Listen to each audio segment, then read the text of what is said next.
Hello everyone, most welcome. तो बच्चों, आज से हम शुरू करते हैं इतिहास के मॉडल पेपर्स का कंप्लीट सॉल्यूशन। तो ये है अपना पहला मॉडल पेपर और इस मॉडल पेपर की पीडीएफ भी मैं आपको, आप देख रहे हो ना, पीडीएफ भी मैं आपको अवेलेबल कराऊंगा, आपको अभी बताऊंगा। वैसे जो पुराने बच्चे हैं सबको पता है पीडीएफ कहाँ मिलती है। तो ये हिस्ट्री का, इसमें कंप्लीट अपन ऑब्जेक्टिव टाइप के करेंगे, रिक्त स्थान वाले करेंगे, अति लघुत्रात्मक प्रश्न करेंगे, सभी प्रकार के प्रश्न हम करेंगे। तो आइए एक एक करके कंप्लीटली करते हैं इसका सॉल्यूशन। देखो पहला प्रश्न क्या है कि पहला प्रश्न ये कहता है कि सिंधु सभ्यता का स्थल धौलावीरा निम्न में से किस राज्य में है। तो बच्चों धौलावीरा आप सबको पता है, ये पहला प्रश्न तो बिल्कुल इजी है कि ये गुजरात राज्य में है और ये अपने जल प्रबंधन के लिए जाना जाता है। धौलावीरा जल प्रबंधन के लिए जो है वो जाना जाता है। तो ये सिंधु घाटी सभ्यता का स्थल धौलावीरा जो है वो गुजरात में है। ठीक है। राजस्थान में कालीबंगा, आपको याद होगा सभी को, कालीबंगा जहां से जो है वो जूते हुए खेत के साक्ष्य मिले थे। महाराष्ट्र में दौलताबाद है ना, उत्तर प्रदेश में इस तरीके से, ये जो है वो राइट आंसर है, इसका ऑप्शन ब है। चलिए आगे बढ़ते हैं। नेक्स्ट है हमारा दूसरा प्रश्न है कि प्रभावती गुप्त जो है वो किसकी पुत्री थी। तो बच्चों ये प्रश्न तो कई बार परीक्षा में पूछा गया है, इसलिए थोड़ा सा आप इसे ध्यान से अच्छी तरह से समझिए। प्रभावती गुप्त जो थी ये चंद्रगुप्त द्वितीय की पुत्री थी और इसका वाकाटक नरेश के साथ इसका विवाह हुआ था। वाकाटक नरेश जो कि एक शैव मतावलंबी था, भगवान शिव का भक्त था, जबकि प्रभावती गुप्त जो है ये विष्णु की भक्त थी, है ना, भगवान विष्णु की भक्त थी। और इसके द्वारा, प्रभावती गुप्त के द्वारा भूमि दान का उल्लेख भी मिलता है। भूमि का दान, है ना, भूमि दान, ये प्रश्न पूछा गया था कि इसने भूमि दान किसने की थी, तो भूमि का दान प्रभावती गुप्त ने किया था। ये इसका सही जवाब रहेगा। तो ये है इसका चंद्रगुप्त द्वितीय। नेक्स्ट है कि पिता से पुत्र, फिर पौत्र, फिर प्रपौत्र को संपत्ति किस व्यवस्था के तहत मिलती है। तो बिल्कुल इजी क्वेश्चन है बच्चों, सबको पता होगा। और जो आंसर आपको आते हैं ना, जैसे रोज मैं रेगुलरली आपको कहता हूं, जिन क्वेश्चंस का आंसर आता है आप कमेंट बॉक्स में एक बार लिखते जाएं, तो आपका क्या अभ्यास हो जाएगा कि आपको राइट आंसर कैसे वहां पे टिक करना है, लिखना है आंसर। तो अभी से आप अभ्यास शुरू कर दीजिए। तो बच्चों ये जो व्यवस्था होती है वो पितृसत्तात्मक व्यवस्था कहलाती है, यानी पिता के बाद पुत्र, पुत्र के बाद उसके पौत्र, तो ऐसे पितृसत्तात्मक कहलाती है। और अगर माता के जरिए संपत्ति का हस्तांतरण माता से पुत्री उसके पौत्री को किया जाता है तो वो फिर मातृवंशिकता कहलाती है। नेक्स्ट आगे बढ़ते हैं। अगला क्वेश्चन है हमारा, चौथा प्रश्न है कि निम्न में से किस शहर को इब्न बतूता ने भारत में सबसे बड़ा शहर बतलाया था। तो इब्न बतूता ने बच्चों वैसे तो दो शहरों को बड़ा बतलाया था, दिल्ली को भी और दौलताबाद को भी, लेकिन चूंकि यहाँ पे दोनों ऑप्शन है और पूछा है कि किस शहर को इब्न बतूता ने सबसे बड़ा बताया था, तो सबसे बड़ा शहर उसने दिल्ली को बताया था। तो सही जवाब यहाँ पे रहेगा दिल्ली। बाकी दौलताबाद को भी बताया था। अगर पूछा जाता है कि कौन से दो शहरों को उसने बड़ा बताया था, तो पहला दिल्ली और फिर हम लिखेंगे दौलताबाद। इब्न बतूता जो है बच्चों ये मोरक्को, अफ्रीकी देश मोरक्को का निवासी था। मोरक्को में तेंजीर, और ये भारत आया था। भारत भ्रमण पर इसने एक ग्रंथ लिखा था जिसका नाम है रिहला। ये रिहला ग्रंथ जो है बच्चों उसका अरबी भाषा में लिखा गया था ना, अरबी भाषा में इसका एक ग्रंथ लिखा गया था रिहला।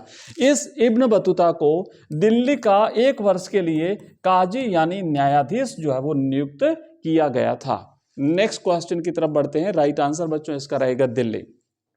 अगला क्वेश्चन है हमारा पांचवा प्रश्न है कि निजामुद्दीन औलिया के शिष्य कौन थे। तो निजामुद्दीन औलिया गुरु, इनके शिष्य थे बच्चों अमीर खुसरो। अमीर खुसरो जो है ये निजामुद्दीन औलिया के शिष्य थे। और ये जो निजामुद्दीन औलिया हैं इनके गुरु का नाम था बच्चों फरीदुद्दीन सकर ए गंज। फरीदुद्दीन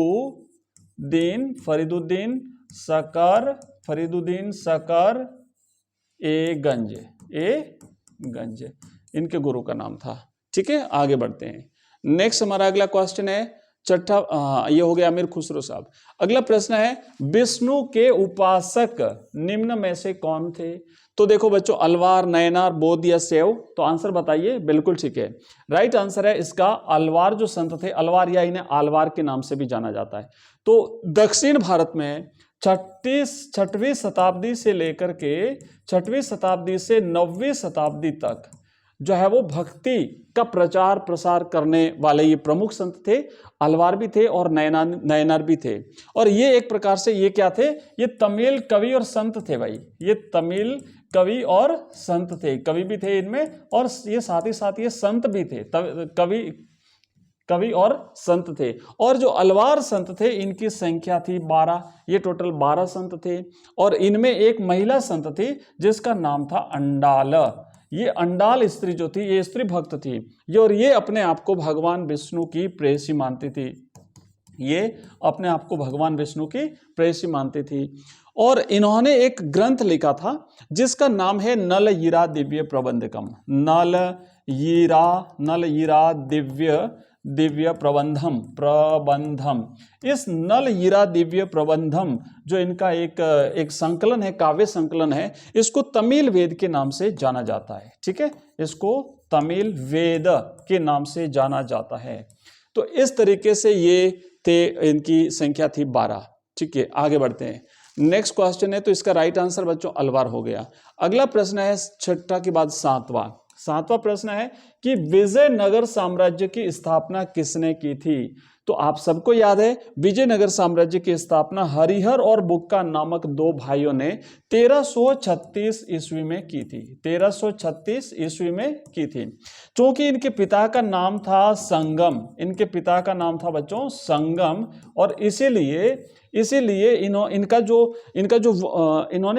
क्योंकि विजयनगर में टोटल 4 वंशों ने शासन किया था, तो इसीलिए इस वंश का नाम भी पड़ा था संगम वंश। इनके वंश का नाम था संगम वंश, और संगम वंश जो है वो विजयनगर पर शासन करने वाला प्रथम वंश था। इसमें जो 2 भाई थे, इसमें से हरिहर प्रथम जो है वो शासक बना था। हरिहर प्रथम जो है ये पहले शासक बना था। संगम वंश के बाद आता है सुलु वंश, फिर तुलु वंश, और फिर आता है अरादिवु वंश। तो इस तरीके से शासन किया था। इसी विजयनगर में नेक्स्ट जो है एक शासक आएगा कृष्णदेव राय, इसके बारे में आगे अपन नेक्स्ट प्रश्न में पढ़ेंगे। चलिए आगे बढ़ते हैं। अगला क्वेश्चन है बच्चों, नेक्स्ट प्रश्न है कि यवन राज स्थापनाचार्य की उपाधि किसने धारण की थी। तो ये उपाधि जो है वो कृष्णदेव राय ने धारण की थी। ये कृष्णदेव राय भी विजयनगर साम्राज्य का जो तीसरा वंश था, है ना, विजयनगर का तीसरा जो वंश था जिसका नाम था संगम तुलु वंश। तो ये तुलु वंश के एक प्रतापी शासक थे विजयनगर के, और इन्होंने ये एक राजा को हराने के कारण जो है वो ये उपाधि प्राप्त की थी। इन्हें 3 राजाओं का राजा भी कहा जाता है, कृष्णदेव राय को। आगे बढ़ते हैं। नेक्स्ट क्वेश्चन है हमारा बच्चों, अगला जो है वो प्रश्न है 9वां प्रश्न है, किस मुगल शासक ने तंबाकू पर पाबंदी लगा दी थी। तो आपको बता दूं कि अकबर के अंतिम वर्षों में, अकबर के शासन के अंतिम वर्षों में पुर्तगाली जो थे ना, ये पुर्तगाली लोग भारत में तंबाकू लाए थे। ये भारत में तंबाकू लाए थे, और तंबाकू इतना प्रचलित हुआ कि आखिरकार अकबर के बाद में फिर जहांगीर को इस पर प्रतिबंध लगाना पड़ा, है ना भाई, प्रतिबंध लगा दिया। जहांगीर ने तंबाकू पर क्या लगा दिया, प्रतिबंध लगा दिया। तो राइट आंसर रहेगा जहांगीर। आगे बढ़ते हैं। आगे बढ़ने से पहले मैं बता दूं बच्चों, ये जो अपनी सीरीज चल रही है ना, ये हम कंटिन्यू करेंगे। जितने भी सारे मॉडल पेपर्स हैं वो सारे मॉडल पेपर्स आपको यहाँ पे करवाऊंगा, और इस मॉडल पेपर्स को जो पीडीएफ है वो हमारा ऐप है बच्चों, एजुकेशन राइज। इस ऐप में आपको कंप्लीट पीडीएफ भी मिल जाएगी। इस ऐप में सारी पीडीएफ मिलेगी, हिस्ट्री की मिलेगी, पॉलिटिकल साइंस की, ज्योग्राफी की, इंग्लिश की, हिंदी कंपलसरी, हिंदी साहित्य, सबकी पीडीएफ वहाँ पे अलग अलग आपको मिल जाएगी मॉडल पेपर्स में, जो अलग अलग जो रेस्पेक्टिव मॉडल पेपर्स हैं वहाँ पे। इसके अलावा हमारा एक नंबर है, इस नंबर पे आप मैसेज करेंगे तो ये नंबर है 9079622989। इस नंबर पे आप मैसेज करके आप हमारे व्हाट्सएप ग्रुप को ज्वाइन कर लीजिए। व्हाट्सएप ग्रुप में भी हम इस पीडीएफ को शेयर करते हैं, साथ ही साथ हमारा टेलीग्राम चैनल वो भी इसी नंबर पे है, उसमें भी हम पीडीएफ को शेयर करते हैं। और बाकी जो हमारी जो क्लासेस होती हैं, 2 लाइव क्लास होती है। एक बच्चों होती है शाम को 7 बजे लाइव क्लास होती है एवरीडे, एक होती है 8:30 बजे लाइव क्लास होती है। तो ये दोनों जो लाइव क्लासें होती है, इसको अगर आप ज्वाइन करना चाहते हो तो आप ये व्हाट्सएप ग्रुप जब ज्वाइन कर लोगे तो उसमें आपको नोटिफिकेशन मिल जाएगा। इसके अलावा हमारी मॉर्निंग में 2 क्लासें आती है, जो नए बच्चे उनको बता दूं। एक आती है सुबह 6 बजे हिंदी कंपलसरी की क्लास, सुबह 6 बजे हिंदी की, और 7 बजे आती है बच्चों हिंदी साहित्य की, है ना, 7 बजे हिंदी साहित्य की, और ये है हिंदी अनिवार्य की।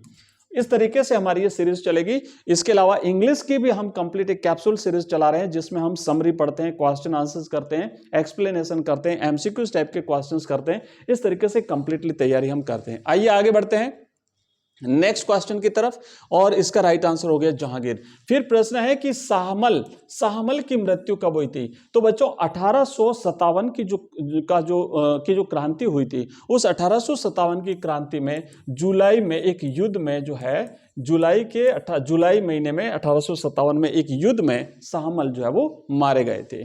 नेक्स्ट क्वेश्चन है बच्चों अगला प्रश्न है, हाँ ये कैसा हुआ इसका आंसर, हाँ 1857, ठीक है। अगला है स्थायी बंदोबस्त का जनक कौन था? तो आपको याद होगा बच्चों कि स्थायी बंदोबस्त या इसे इस्तमरारी बंदोबस्त भी कहते हैं। तो ये इस्तमरारी बंदोबस्त बच्चों ये बंगाल में ईस्ट इंडिया कंपनी के द्वारा लागू किया था जमींदारों के साथ, और राजस्व संग्रहण की एक व्यवस्था थी।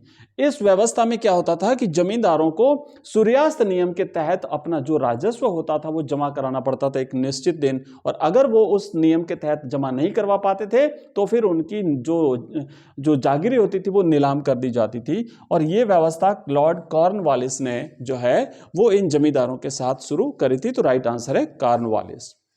अगला क्वेश्चन है 5वीं रिपोर्ट ब्रिटिश संसद में कब पेश की गई थी? तो 5वीं रिपोर्ट जो है ना ये 1813 में ब्रिटिश संसद में पेश की गई थी। और ये क्या था कि जो ईस्ट इंडिया कंपनी थी, इस ईस्ट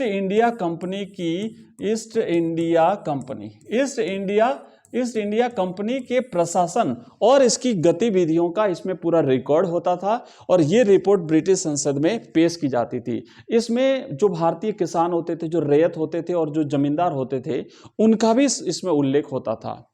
नेक्स्ट क्वेश्चन की तरफ आगे बढ़ते हैं। अगला प्रश्न है हमारा 13वां प्रश्न है कि प्रथम विश्व युद्ध में अंग्रेजों का साथ देने के कारण गांधी जी को कौन सी उपाधि दी गई थी? तो बच्चों गांधी जी ने क्या किया था कि प्रथम विश्व युद्ध में युवाओं को सेना में भर्ती होने के लिए मोटिवेट किया था, प्रोत्साहित किया था। और जब प्रोत्साहित किया और साथ ही साथ और भी गांधी जी का सहयोग किया था इस युद्ध में, तो इसीलिए गांधी जी को केसर ए हिंद की उपाधि जो है वो अंग्रेजों ने दी थी।